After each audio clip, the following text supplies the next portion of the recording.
Hello बच्चों, आज हम हिंदी में हुदहुद के बारे में एक कहानी पढ़ेंगे और उसके बाद हम जानेंगे कि हुदहुद कैसा पक्षी होता है।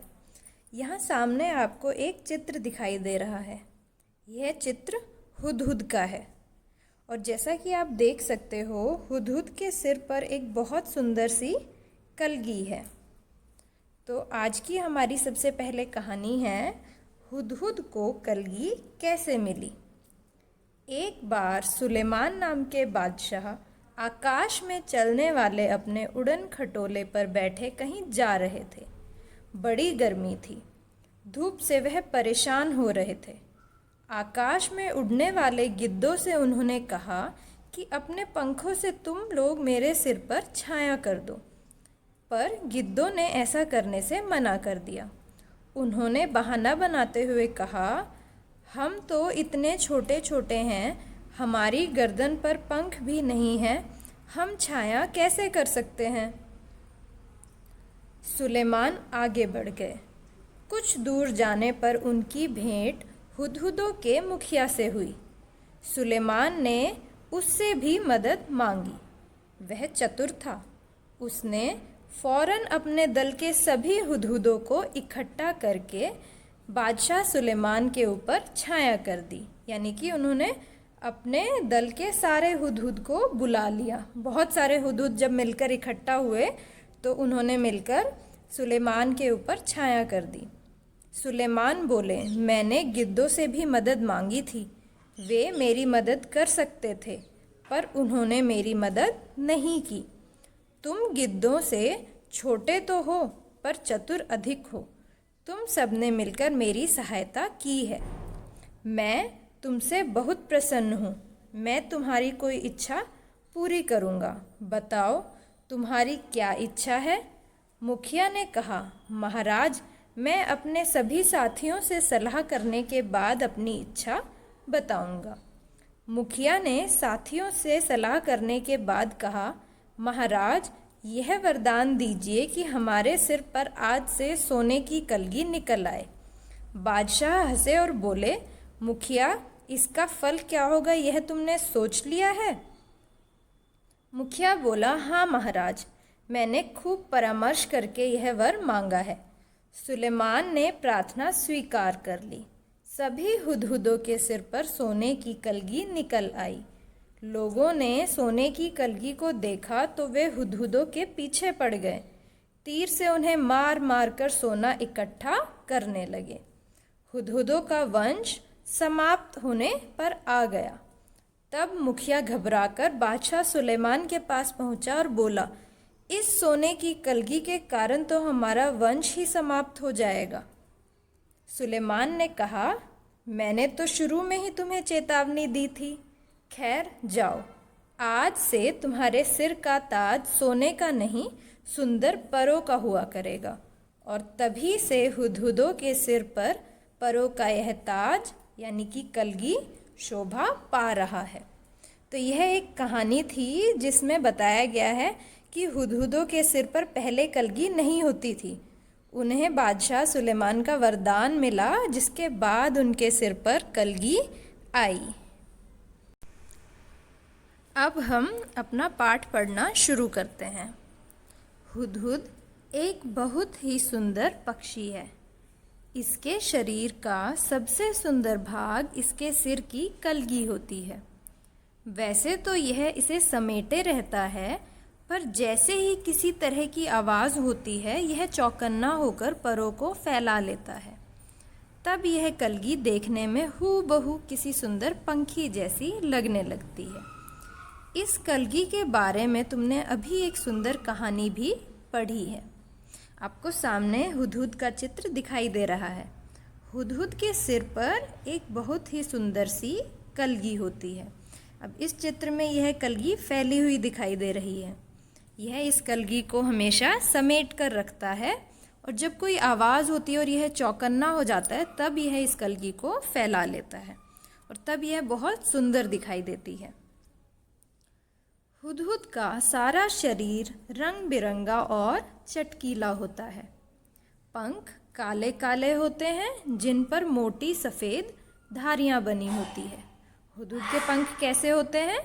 काले होते हैं और उन पर सफ़ेद धारियां बनी होती है। गर्दन का अगला हिस्सा बादामी रंग का होता है, यानी कि बादाम वाले रंग का। चोटी भी बादामी रंग की होती है, मगर उसके सिरे काले और सफ़ेद होते हैं। दुम का भीतरी हिस्सा सफ़ेद और बाहरी हिस्सा काले रंग का होता है। दुम यानी कि हुदहुद की पूंछ, उसका भीतरी हिस्सा यानी कि वो नीचे से सफ़ेद होती है और ऊपर से काली होती है। चोंच पतली, लंबी तथा तीखी होती है। इस चोंच से यह आसानी से ज़मीन के भीतर छिपे हुए कीड़े मकोड़ों को ढूंढ निकालता है। इसकी चोंच नाखून काटने वाली नहरनी से बहुत मिलती है और शायद इसीलिए कहीं कहीं इसे हजामिन चिड़िया के नाम से भी पुकारते हैं। तो हुदहुद का एक और नाम होता है। क्या नाम होता है? हजामिन चिड़िया। और इसका यह नाम इसलिए होता है क्योंकि इसकी चोंच बहुत तीखी, लंबी और पैनी होती है, इसलिए वह नाखून काटने वाली नहरनी से मिलती है। हुदहुद हमारे देश के सभी भागों में पाए जाते हैं। तुमने इसे अपने घर के आसपास अपनी तीखी चोंच से ज़मीन खोदते हुए अवश्य देखा होगा। बोलते समय यह 3 बार हुप हुप हुप सा कुछ कहता है, इसीलिए इसे अंग्रेज़ी में हुप ऊ कहा जाता है। तो अंग्रेज़ी में हुदहुद का क्या नाम है? हुप ऊ। और यह नाम क्यों है? क्योंकि यह हुप हुप की आवाज़ निकालता है। हिंदी में इसे हुदहुद कहते हैं। दूब में कीड़ा ढूंढने के कारण हमारे देश में कहीं कहीं इसे पदुबिया भी कहते हैं और सुंदर कलगी की वजह से कुछ देशों में लोग इसे शाह सुलेमान कहकर पुकारते हैं। तो यहाँ हमने देखा कि हुदहुद के कई नाम होते हैं। उसे हजामिन चिड़िया कहते हैं क्योंकि उसकी चोंच नाखून काटने वाली नहरनी से मिलती है। उसकी आवाज़ हुप हुप होती है, इसलिए अंग्रेज़ी में उसे हुप ऊ कहते हैं। हिंदी में हुदहुद। दूब की जो घास होती है हरी हरी, उसमें यह कीड़ा ढूंढता है और खाता है, इसलिए कहीं कहीं भारत में इसे पदुबिया भी बुलाया जाता है। और इसकी सुंदर कलगी के कारण कुछ देशों में इसे शाह सुलेमान भी कहते हैं। तो ये सारे हुदहुद के नाम हैं। हुदहुद, हुप ऊ, हजामिन चिड़िया, पदुबिया और शाह सुलेमान।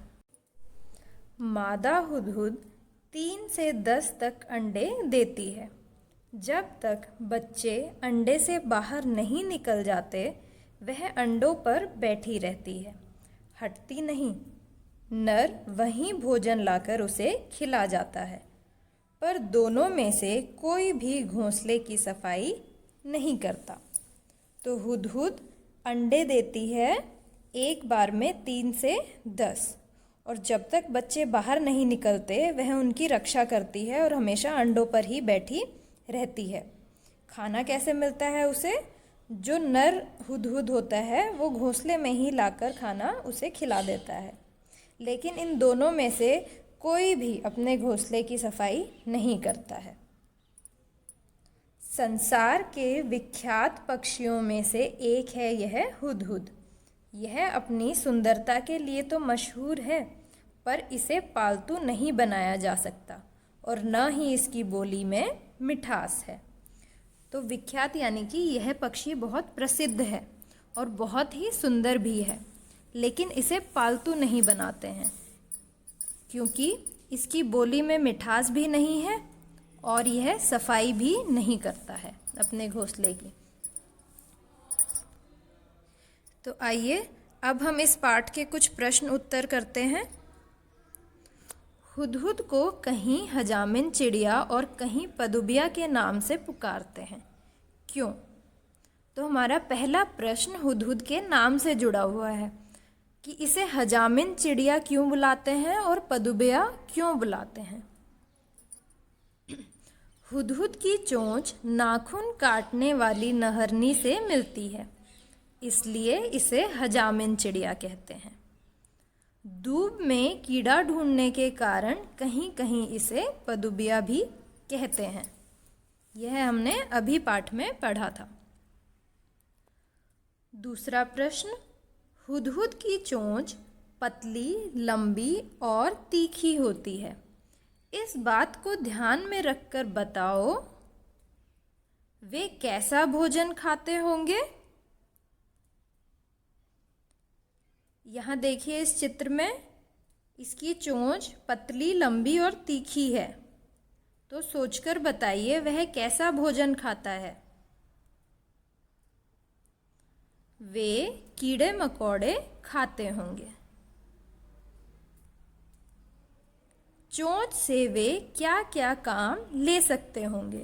हुदहुद अपनी चोंच से कौन कौन से काम ले सकता है।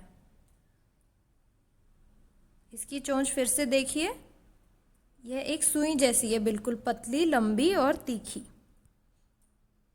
पतली और लंबी चोंच से वे जमीन के भीतर से कीड़े ढूंढकर खा सकते होंगे।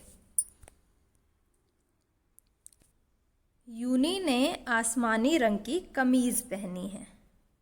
आसमानी रंग का नाम कैसे बना होगा, सोचो। आसमानी रंग कैसे बना होगा इसका नाम, क्योंकि यह रंग आसमान से मिलता जुलता होगा। तो अब आपको ऐसे ही कुछ रंगों के नाम लिखने हैं जो किसी चीज़ के नाम पर पड़े हैं। आइए देखते हैं। सबसे पहले नारंगी। नारंगी रंग का नाम संतरे यानी कि नारंगी पर पड़ा है। फिर देखते हैं बैंगनी। बैंगनी रंग का नाम बैंगन पर पड़ा है, क्योंकि यह बैंगन वाले रंग का होता है। फिर है गुलाबी। यह गुलाब के नाम पर है। जामुनी यानी कि जामुन के रंग जैसा।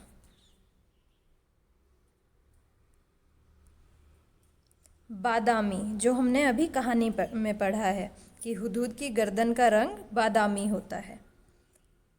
यह बादाम के रंग से मिलता जुलता होता है। गाजरी। गाजरी यानी कि गाजर वाले रंग का। शब्द एक, अर्थ अनेक। शाह की भेंट हुदहुदों के मुखिया से हुई। तो यहाँ पर भेंट का अर्थ है मुलाकात। मुझे मेरी बहन ने एक बहुत सुंदर भेंट दी। और यहाँ पर भेंट का अर्थ है उपहार यानी कि गिफ्ट। तो ये भेंट शब्द तो एक ही है, इसकी वर्तनी भी एक जैसी है दोनों वाक्य में, लेकिन अर्थ बिल्कुल अलग है। ऐसे शब्दों को हम कहते हैं अनेकार्थी शब्द। जिस शब्द की वर्तनी तो एक जैसी होती है लेकिन अर्थ अलग अलग होते हैं। तो ऐसे ही कुछ और शब्द देखते हैं। उत्तर। उत्तर एक दिशा का नाम है, नॉर्थ। वाक्य प्रयोग, वह उत्तर दिशा की ओर मुड़ गया। उत्तर का एक और अर्थ होता है यानी कि जवाब। वाक्य, मैं एक कठिन सवाल का उत्तर नहीं दे पाया। अगला अनेकार्थी शब्द है बाल। बाल का एक अर्थ होता है बच्चे यानी कि बालक। वाक्य प्रयोग, हम हैं छोटे छोटे बाल यानी कि हम छोटे छोटे बच्चे हैं। और दूसरा बाल का अर्थ होता है केश। वाक्य प्रयोग, मेरे बाल काले और घने हैं। तीसरा शब्द कनक। कनक के भी दो अलग अलग अर्थ होते हैं। पहला अर्थ होता है सोना। कनक का अर्थ होता है सोना। कनक एक मूल्यवान धातु है, यानी कि सोना बहुत महंगा होता है ना। मूल्यवान मतलब जिसका मूल्य बहुत अधिक हो। दूसरा अर्थ होता है गेहूं। किसान ने खेत में कनक की फसल उगाई है। अगला शब्द कर। कर के भी दो अर्थ होते हैं। एक टैक्स। वाक्य, गांधी जी ने नमक के कर के विरोध में दांडी मार्च किया था। दूसरा कर का अर्थ होता है हाथ।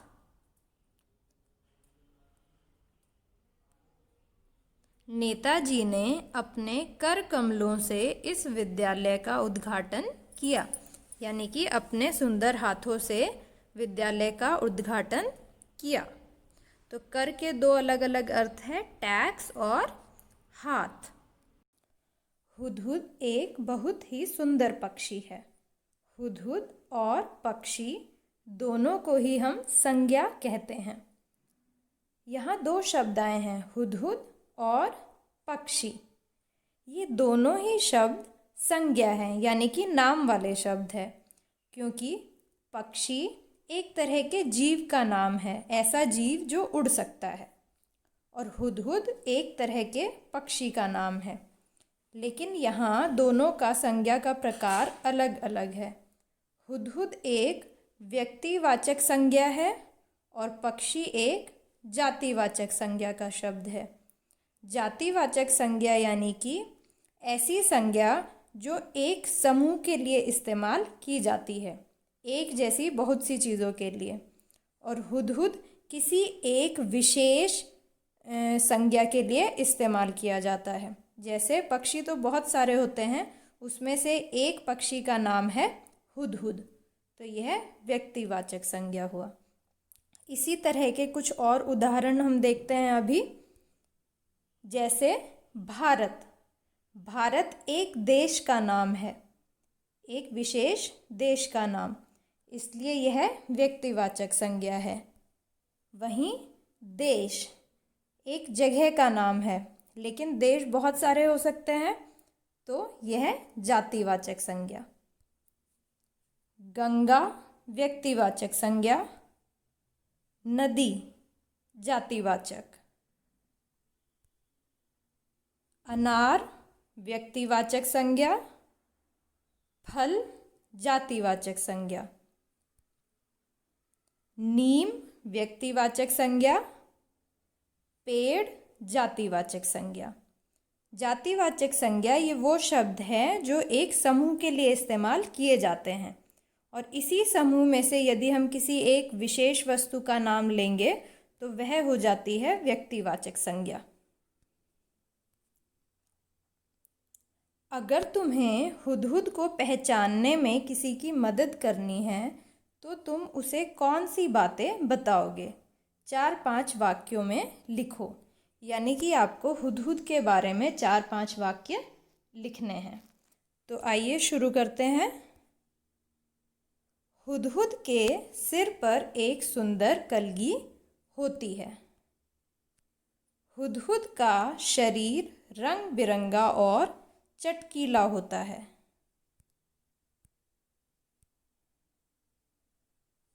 हुदहुद के पंख काले होते हैं, जिन पर मोटी सफ़ेद धारियाँ होती है।